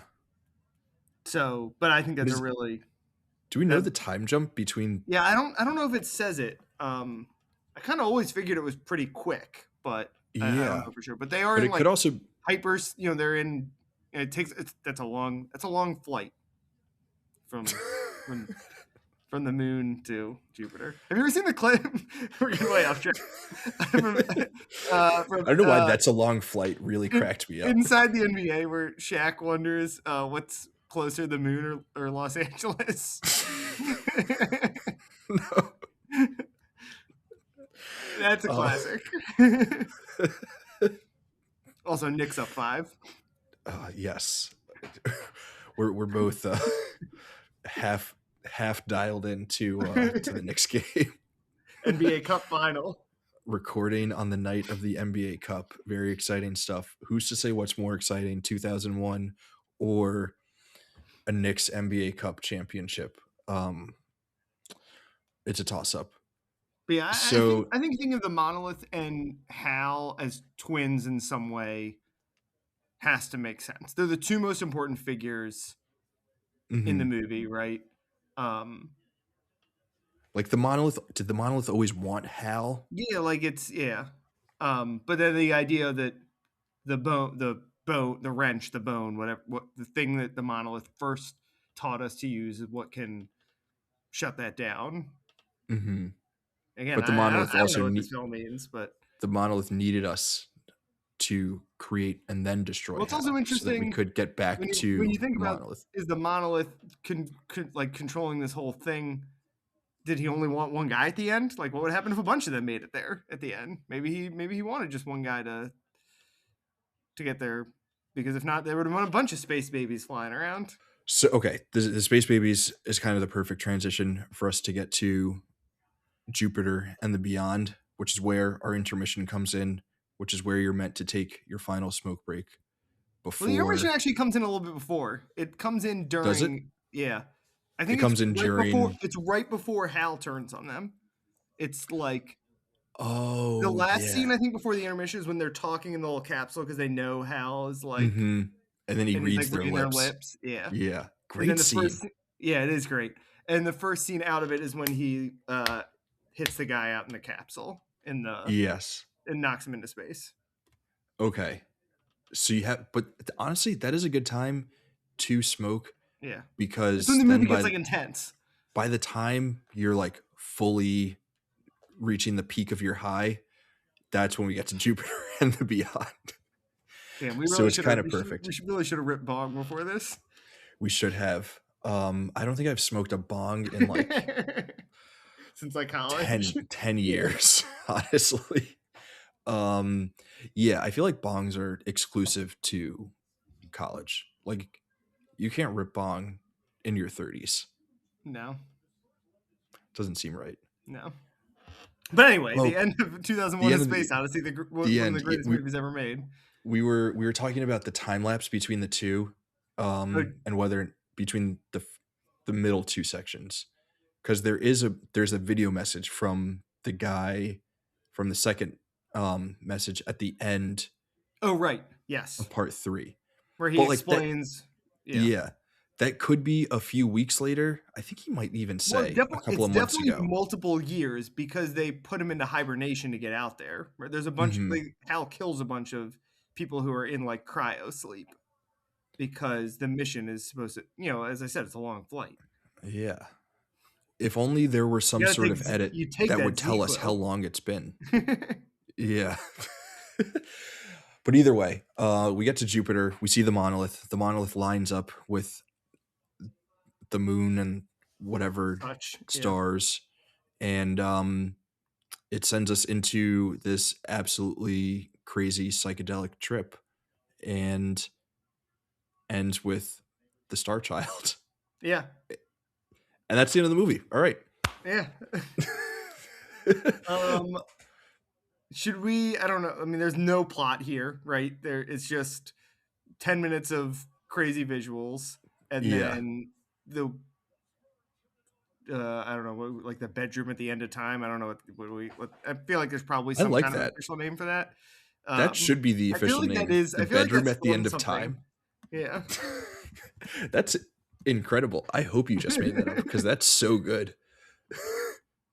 I feel like maybe I've heard that referred to as that before, but Mm, take credit for it. It's yours. okay. Um, yeah, it's crazy. I mean, it's the in some way. So I don't know. I don't know how you want to tackle this part of the movie. Okay, Do you have go anything for cool it. to say Where about the visuals or any of the? it It looks looks cool. cool. Yeah. It looks really cool. How was I it in think I theaters? in theaters it was amazing. Yeah. Because like I was saying, people were laughing throughout the movie, especially at moments that I'm curious, you what are other some of the scenes where people were laughing where you think like where you were surprised? And his movies are um funny, so like there's yeah, there are moments intentional that are funny. funny. Yeah. I don't remember any specific moments, but I just remember there were times where I would hear a chuckle here and there, Hmm. and I thought to myself, I don't know that that's Yeah. a funny moment, but I think when you watch movies in theaters, people are more likely to laugh at things that they're not supposed to be laughing at. Um, just kind of like the Yeah. communal Yeah. performative way that laughing exists. Yes. Um, no one was laughing during the trip through the cosmos. That everyone was just dead silent. Is there music playing, or is it just kind of like a weird I mean, there's some kind of like ambient kind of thing going on. I'm pretty sure. and that you said that lasts for what, like 5 minutes? I don't know. I didn't time it, but yeah, it's a while. It's I mean, do you have any theories on what it is that we're experiencing? Is that just like a flattening of time and space? Is it because it seems like there are some shots that are like maybe Like a repurposed planet. from the beginning of the from like the Dawn of Man Yeah, stuff, you and see then like obviously like the planet shots of the eye. surfaces or something.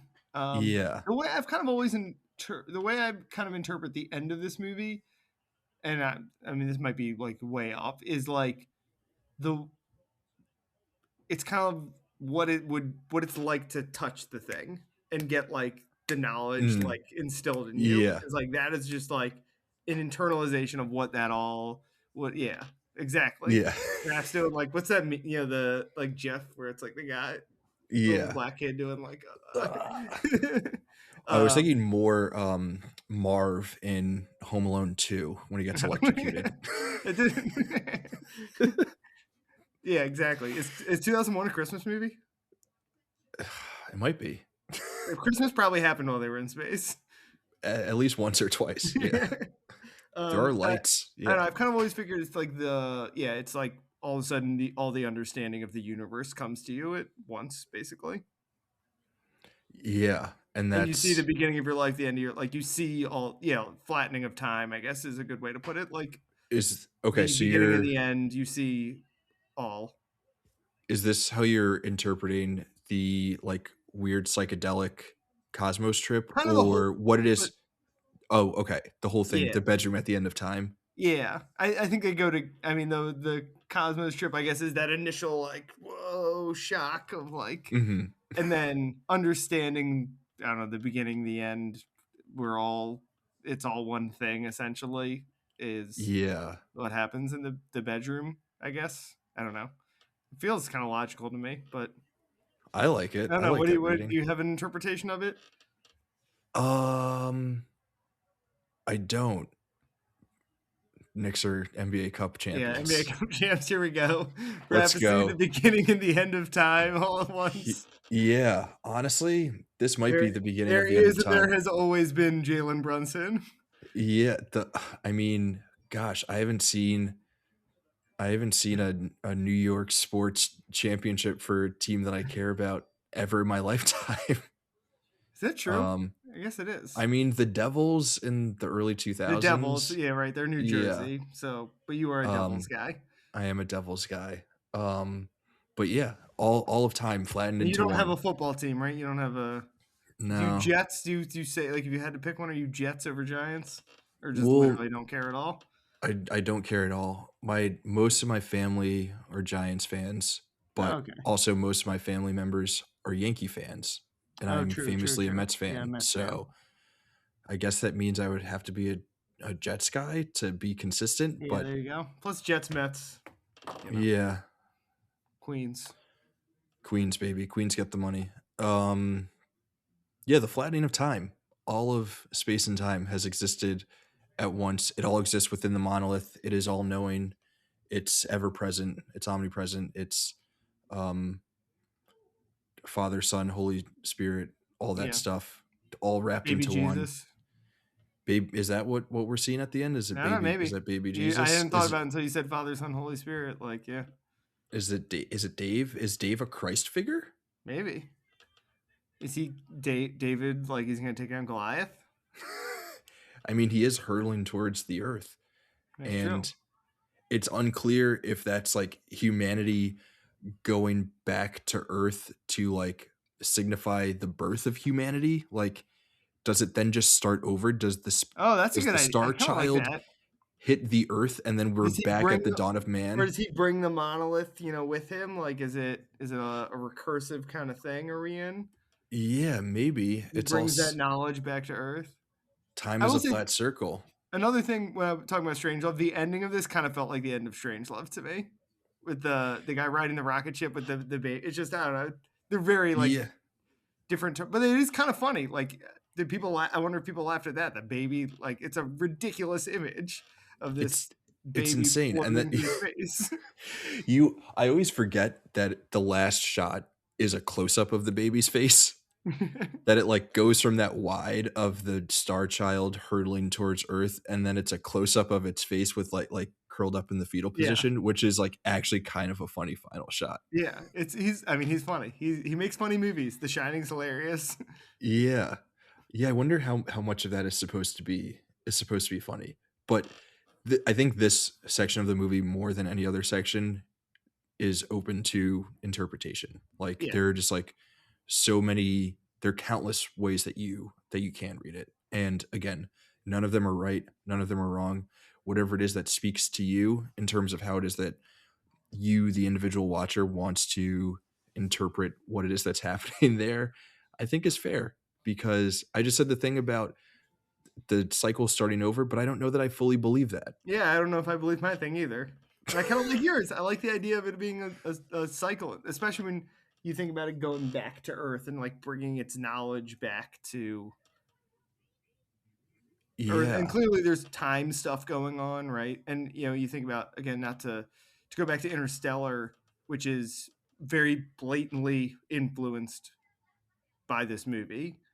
Um, that movie is all about the way like the mysteries of the universe and time are answered out in space. So I think it's clearly like Christopher Nolan's kind of interpretation of this Yeah. movie is like that. And what's her name? Murph. She ends up as an old lady at the end in a hospital bed, kind of similar to Yeah, Dave. She is kind of exactly. also the star Yeah, child or something. I don't know. yeah, yeah, Um, yeah, the ending of this movie is absolutely wild, but it's like it's so brilliant and it's awesome kind of like watching Dave watch his entire life flash before his eyes. Do you make anything of like the design of the room and like the setting of the room where to me it's kind of like well I think Kubrick has always been sort of obsessed yeah. with He's a British guy, right? Like well, he's a New York guy. He was born in the Bronx, but then and like spent most of his adult is like life and like in professional life London, right? in Or London. England. Yeah, But to me it feels very French. Like I feel like he had an yeah. I guess obsession that's true. with like classic French sort of iconography or whatever. Hmm. Like the design of the room feels that way. Also, with all the classical music that's playing throughout the movie, which I don't know that's actually playing here, but Yeah, I my think there's initial some. reading my initial reading was that it's sort of like the monolith's understanding of like trying to recreate like what humans would think is like the best version of their world or Yeah, something. I like that. I hadn't really thought much about the actual framing. I thought it just kind of looked cool. I mean, because like I guess this is. I mean, like this building does not exist, right? Like I think Mhm. it's something that the monolith created, so it makes sense that it would be the monolith trying to like make the human like comfortable or impressed. Like Yeah, while let some people experiencing do the baby at the end. Is that real? Like is that a physical being that someone in the universe of 2001 could interact with, or is it yeah. like there's the end of this movie is obviously like a lot of like what is, and it's I hate this conversation to be like what's actually real and what's in someone's mind. It's all fake. It's a movie, but like I think the end of this movie, it's I wonder how much of it is supposed to be like the internalized thoughts of Dave versus like Mm, what's actually happening in the world. Like obviously the internalized thoughts of Dave meaning like what the monolith is showing him yeah. metaphysically in his mind versus what has actually been created. Ye Like I don't know, is, did like he turn into a baby? I don't know about that. is And he that makes underst sense with what you're saying about this is the monolith trying to show him what like the ideal yeah. Is human he seeing ideal that would look like. baby in his brain or, like, experiencing that baby experiencing life as that baby in his brain Yeah. as, like, his own personal rebirth, Yeah, I don't know. or is it a rebirth of humanity at large? Is it a rebirth at all? Is it just birth? Is it you know? I truly I don't know. But I do like that interpretation that it's just personal in terms of its experience for Dave, and it doesn't necessarily mean anything in like the greater cosmos. It's just Dave has now finally reached enlightenment. He Yeah, is that's Buddha how I under kind the of feel about it. tree. Yeah, You know? exactly. I like that. Yeah. Yeah, that's a good way to put it. But the interesting Yeah. thing is the model when we learn how to use tools at the dawn of man, I guess the only people who get the power to use the tools are the people who touched it. It seems like, Mhm. right? Because they Or attack and then the another, tribe who yeah, yeah, who then learn from them. So I guess it is, it could be Dave is now going back to enlighten man enlighten about what everyone. he's, yeah, and But it he's gonna also be could God. just be that it's just a The personal babe, experience, that yeah, this was all meant for Dave and Dave alone to, I don't know, experience this, to learn these truths about the universe. Yeah. But I don't know, I kind of like that. I kind of like it as a broader thing. I feel like it can't just be singular to Dave. No offense, but I think that you need to share this enlightenment and this rebirth with the rest of us. I'll do what I can. I'm sorry, Dave. I don't think I can do that. It's kind of uh, shoehorned in, yeah, but you told me before the episode you're gonna try to squeeze it in somewhere, but we were running out yeah, of time, so we, I didn't see it. I didn't see another window of opportunity yeah, for it.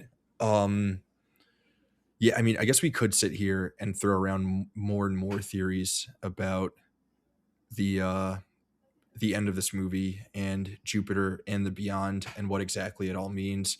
Maybe there were more answers in the sequel. Maybe there are more answers yeah. in the book. I kind of like just having the movie version. And again, I don't And think Kubrick like is that canon to Kubrick right there. That's like, in some ways, this is a really interesting. This movie is a really interesting thought experiment, like what canon means when it's Mhm, two people are the co-authors of something, and one person keeps on going and adding to it, and one person is just like, no, it's just this. it's just And yeah, I deliberately don't want to answer things. So and it's yeah, like you were saying before, it's not a true one is not a true adaptation of the other. They were yeah, both at the same made time, at yeah, the same time and both exist as versions of the story and the truest version of the story, which also goes back to everything that we've been saying in this yeah, conversation where like there is no absolute truth beyond like the personal absolute truth yeah. that you find meaning within, which it sounds so douchey hearing that come out of my mouth. But it's true. I guess before we move on to recommendations, I'll say as we finish this conversation, the reason that I love this movie so much, is because it combines the ability, one, like just cool space stuff. Like they could have made a straight up safe sci-fi movie with the world he made, like, Mhm. and it would have been awesome. Because Yeah. there's not a lot of action scenes, but there's some good action scenes. The one where he's like trying to shoot himself back into the Oh spaceship yeah. and it'll Quite close, like exciting. that's great. Yeah. That's awesome. Um, like I said, the scene of them going down to the monolith on the moon, like that's just great tension, like awesome music.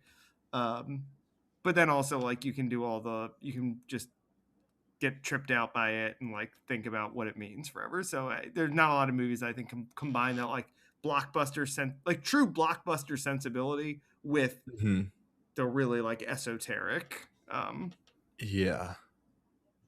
Yeah, I mean a movie like this couldn't be a hit in 2025. Well, maybe it could be, but Yeah, I mean, Interstellar again is the closest we've gotten, but I mean, that's an action movie. The best parts of that yeah. movie are the action, which is different than this Yeah. movie. And it doesn't delve into the philosophical as much as And he I gives a think stupid answer at the end. He doesn't leave it open to the ending, like to interpretation. yeah. That's really the difference. Like, no one wants to leave things unanswered now. I have my thoughts about Nolan Yeah, um yeah. and what he is as a philosophical thinker Oh, and yes. how it is that he's able to or not able to uh elicit emotion and a deep connection to the movies that he makes where I feel like I Kubrick was Yeah, fully able to get that kind of response from folks. And I think people responded to this movie for a number of different reasons yeah, because of the spectacle, because of uh the philosophical and esoteric questions that it's asking, um and everything in between those. Yeah. Wild stuff, man. cool movie. Pretty cool movie. I would say Where does it rank in your Kubrick? Because again, you're a Kubrick guy. Where is it? Do you have a personal ranking going in your mind at all times? yeah, I mean at any given time it's a toss up between this Strange Love and The Shining depending on the day. Yeah, Really whichever one I've thought about most most recently. recently. Yeah. Yeah. Sometimes Eyes Wide Shut sneaks into that Ooh, as well. interesting. Love that movie. Um I love Barry Lyndon, but it doesn't quite reach that. That's like the next tier for Yeah. me. And then Clockwork Orange and what else am I missing? Full Metal Jacket is like my least favorite of his Yeah. movies. It just doesn't fully The work for first me. half is good. The second half's kind of whatever. Yeah. So as of right now, I think 2001 Number one. um is number one. Yeah. It just it makes me feel so deeply, and Yeah. I love when a movie can do that to me, where instead of like walking away and just thinking, "Wow, that was so cool and fun," I get to think about like what it means to exist as a human person on this planet, which can be a scary thought, but can also be a very fun thing to explore. So Yeah. It's a great movie about how just like visuals can like it's like a piece of artwork in some ways yeah. because again there's not a lot of plot, there's not a lot of dialogue, there's long stretches with no sound, but still just like and again like I love all of just like the designs of the spaceships and stuff too. Hmm. But like just the way you can present something like it could have basically been a silent movie and it probably would have Yeah, worked at just as times it well. kind of plays Yeah. like a silent Yeah, it movie. does. I mean, as And the you said, use the first 20 and last 20 minutes have no dialogue. and the use of music is like Yeah. insane. We spoke about it a little bit, but all of the classical tunes, which are, I think I were believe there's fairly an well known, unused score too. Like they made a score to it and he just like was like, "Yeah." but most of the music that's like used in this movie, when you hear it, you think of I 2001. know. I'm like When it's you kind of I hear always boom, wondered boom, like boom, boom, yeah, boom, like boom, was boom, I guess boom. that was a very popular song before, but I don't know. I'm Yeah. sure. What is it, Blue Danube, that is That's the used when waltz. Yeah. that's the waltz that they're doing. But like you hear those tunes and your mind immediately goes to 2001, which is Exactly. insane. That the same way that actually I'm gonna hold that for All recommendations. right. Should we get into Um Rex? let's get into Rex. Yeah, you want to just jump right in? What is your first reco for this bad boy? Okay, I want to stick my idea of like what is the one true interpretation of something. Number one for me is Twin Peaks: The Return, the third Mm, season of Twin Peaks. I haven't Uh, seen any Twin Peaks. you would like it a lot, I think. And The Return is, I think, great in the way it doesn't answer questions, but gives you just enough. There are two episodes in particular, the finale, which like, I won't spoil, but kind of like real like at the end you're like you think you're about to get all the answers and then like something crazy happens and it just ends. um Mm, but then also would guess a lot of people see a lot of especially the end of the what's it called, Jupiter and the Infinite Jupiter Beyond and or the something, Beyond, or Beyond the Infinite. Beyond the Excuse Infinite. me.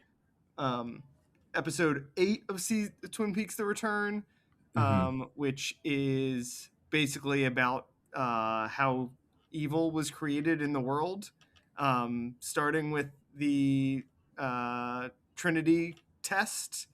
Hmm. Um, and I think very, the bomb goes off, very psychedelic images happen. And then it kind of explains how that birthed a new evil in the world. I feel like it lines up pretty nicely with the way that 2001 leaves open-ended questions about the nature of man. And Yeah. also a thing as I was talking through this, Twin Peaks is an interesting parallel to, I think, Stanley Kubrick Arthur Clarke dynamic, because David Lynch obviously was the co-creator of Twin Peaks with Hmm. um, Mark Frost, uh, who is who has gone on written books and stuff like that in the Twin Peaks world, answered more questions than the show did. I think it's an interesting kind of Mm, balance. Like you can kind of take what you want, you can get the yeah. answers you want, or you can just have it out there. Also, Mark Frost, Lucas Giolito's uncle, I believe. He's Warren Is it a baseball Frost's player? son. Yeah, former National White Sox. I think maybe on the Red Sox this year. Okay. Um, so Yes. we had to get some That's how I baseball knew that talk name. in here. Yeah. Yeah. Okay. Got to bring it back to Oh, Twin Peaks: baseball. The Return. You should watch Twin Peaks. You would like it. You would really like The Return Yes. also. I think I would. Okay. Also, can I throw out a cheat one in here? Because I almost did it, and I was like, I should just do Twin Peaks: The Return because it's what this Yeah. is super inspired by. Corey's the uh, Connor O'Malley YouTube short has a good, great like Jupiter the Infinite, Beyond the Infinite like kind of segment in it. Um, Okay. that's a little half You have to send recommendation there. you'll have to send me that and the Yeah, I've got a SpongeBob lot of clip. clips to send you. And Shaq talking about Yeah. space travel. Yeah. It's a long flight. Um, okay, your first recommendation made me switch up what it is that I'm going to recommend, Okay. particularly the order. So I was kind of on the fence about this one, but we were talking a lot about how this movie is very meditative and forces you to like do some searching within for how it Hmm. is that you want to relate to it and what it is that you want to understand from it. And a book that I read earlier this year that I thought was just really, really great in terms of trying to understand the like meditative process and the creative process, written by David Lynch, RIP to the goat, Catching the Big Fish. Really quick, easy read, but it's about like transcendental meditation. Ah, I'm just I'll have to fully put it on leaning my in list. to this vibe. But yeah, we are all trying to become the star child, aka Buddha sitting under the tree. We're all trying to reach that form of enlightenment and touch the monolith, so to speak, and catching the big fish just might help you get to touching your own monolith. Love it. All right, number two for me. I had Touching your to. monolith kind of sounds like a euphemism for crank and hog. It kind of does.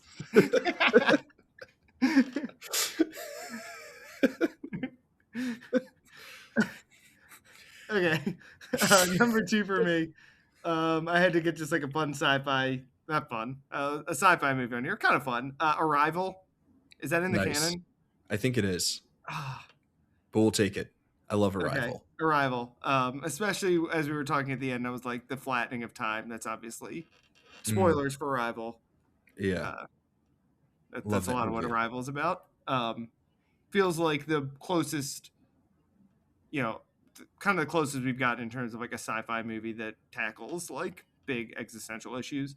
Also, just a big the movie is based on a short story by Ted Chiang. I feel like I maybe recommended Ted Chiang's work on a previous episode, Maybe. but Yeah. his short story collections are like very cool little uh, kind of like thought exercises. A lot involve like kind of the combination of like space aliens and like there's one I don't have Aliens. I can't recommend it because I don't remember the name of this short story, but there was Hmm. one about like humans find another planet that's exactly the same as Earth, and they find out that Mm, Earth is like the test planet for this other planet, and so it's like the idea interesting. of like there's some being out there that there is God is real, but he like doesn't Hmm. actually care about us. He's just this alien.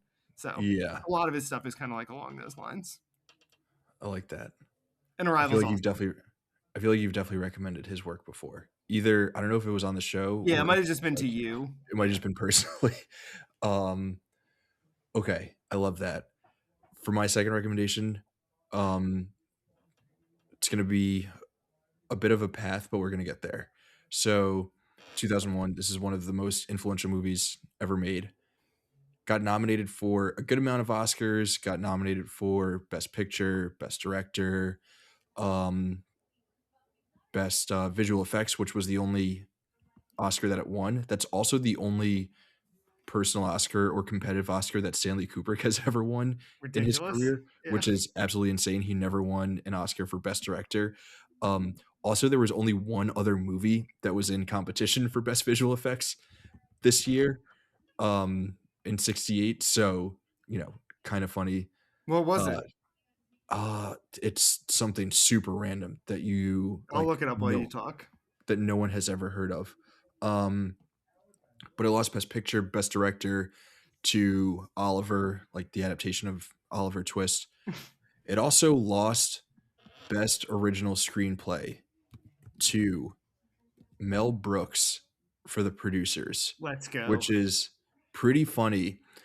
And I'm not going to recommend The Producers, not the movie, not the Broadway play, but I'm going to recommend season 4 of Curb Your Enthusiasm, where Larry is starring in an updated play version of The Producers alongside, at first, Ben Stiller, who then quits and is replaced by David Schwimmer. So all comes back to Dave's. Love it. I looked up what 2001 beat a movie called Ice Station Zebra, a 1968 American espionage thriller directed by John Sturgis and starring Rock Hudson, Patrick McGowan, Ernest Borgnine, and Jim Brown. Hell yeah. I can't believe that movie lost. Looks pretty cool. It looks like they're on like an ice Yeah. base of some kind. So I was telling you before about my psychotic Google searches. A One of plane them, crash in the North Pole is the it's a long plane ride. yeah. One of the Plus, psychotic Google it's a Christmas searches movie. was Curb Your Enthusiasm season 4. There you go. But then we were talking about classical music that is associated with a particular piece of text, and the Curb Your Enthusiasm Oh theme yeah. song is, was a piece of classical music, I Yeah, I guess, guess. but is now. It's the same with Always Sunny music. Anytime I like hear that in any other context, it's like, Yeah. oh, you're about to like beat up a toddler or something. Yeah. The gang gets rabies. Yeah. All right, last one for me. I've got Cowboy Bebop, the original anime. I just think a lot the waltz, the space waltz. I think I feel like a lot of the Cowboy Bebop imagery is pretty heavily influenced by that, just of like cool spaceships with turbines and all that kind of stuff floating around in space. I haven't watched Cowboy Bebop in a really long time. I probably should because it's awesome. Yeah. That one's pretty short, right? Yeah, it's only like 8 episodes or something. I feel like it's only one season, so. Oh, sweet. I have not watched it. I didn't realize that you were an anime guy. No, I'm not really. That's just one of the few I've seen. It's one of the few. Yeah. Nice. Tim will be proud of that recommendation. I feel like it might be a Tim recommendation to me, is why I watched it in my life. So. That sounds right. I feel like he's recommended that to everyone. Yeah. Sweet. Okay, I still have to do a movie for my third one. And I kind of cheated because I did a Canon movie, but yeah, I don't know where I want to go. We spoke about AI, the Steven Spielberg movie that Kubrick was talking about, so I'm not going to recommend that. There's another movie that I was thinking about recommending, a newer movie, but I don't actually think I want to go through with that. And now I'm torn between these last two because I want something that explores space and time and understanding humanity through the cosmos in this sort of existential kind of way, this very poetic, cinematically poetic kind of way. And you know what? I'm going to cheat. It's my show. I can do whatever the hell I want. Do it. I'm going to recommend both. The first one, I kind of did 4, so. The first one, after giving that explanation, people are going to be like, what the hell are you talking about? But I rewatched it recently, and I still think that it's one of the better MCU movies, at least from recent years. Eternals. I think that movie is cool in how it is trying to explore the entire history of humanity and like what it means to be human and like where we come from and what our purpose is here and our relationship to extraterrestrial beings that are also kind of godlike, and all of that stuff. So didn't make the canon, huh? Didn't make the canon. I will defend that movie for a while. I'm kind of ride or die for Eternals. And the second one I'm going to recommend, which I'm kind of surprised it's on the canon, but I don't think Screen Age Wasteland writers enjoy Terrence Malick.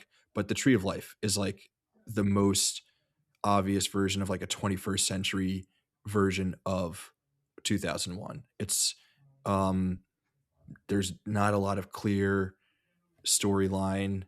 The characters aren't like that developed, but it is very much so about the trying to capture like the entirety of the human experience and like our connection to everything that is larger than us in terms of our spiritual connection to time and space and everything that exists within the human experience.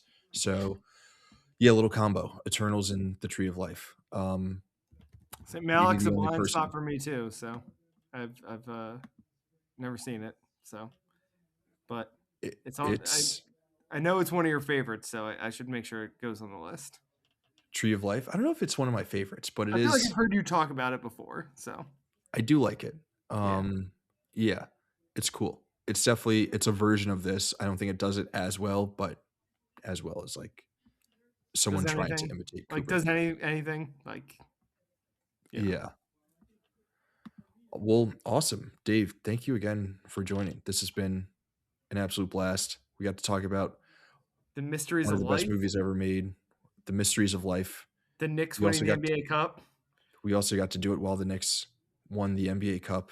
It's what a time to be alive. Yeah. Truly spectacular The things. meaning of life is uh, Josh Hart making hustle plays in Las Vegas in the middle of December. I saw that he showed up to this NBA Cup Finals wearing a Marty Supreme Knicks shirt, and I would love to find it, but I know that I wouldn't be able to pull it off I the same way that Josh Hart I is able to pull it almost off. bought. I'm not a Knicks fan. I root for the Knicks because when I was in Syracuse, they were fun. My Mhm. wife is from New York.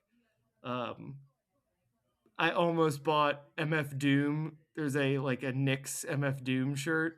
It's Knicks colors and it just says Doom in all caps on the Yeah, front. I and like the Knicks came logo. really close to pulling the trigger on that. But I was like, I don't own a Wizards shirt. I don't think I can justify owning a Just Knicks by shirt and not a Wizards shirt. That's fair.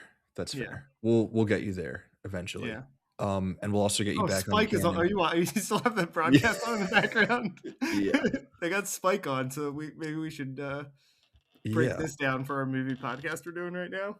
Maybe, I mean, I Oh, would love anyway, to hear wait. Have you seen Marty Supreme? not yet. Okay, because you Not can yet. see it kind of in New York. It seems like. Maybe? I don't know. I think I'm gonna wait Oh, until after Christmas. It yeah. would be nice to get Spike Lee's thoughts on 2001.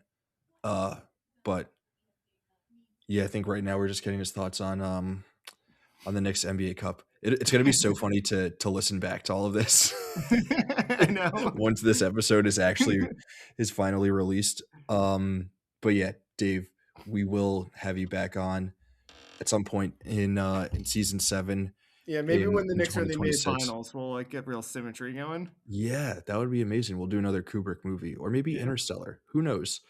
But we shall see. We will have Dave back. Screenagers, we've got one more episode in 2025 for season 6. We're closing things out with Die Hard, a little Oh, a Christmas Christmas episode. celebration. I love it.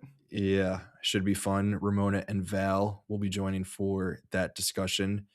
We will see you there in a couple of days. And as always, in the meantime, we will catch all of you lovely folks uh, in the wasteland and beyond the infinite.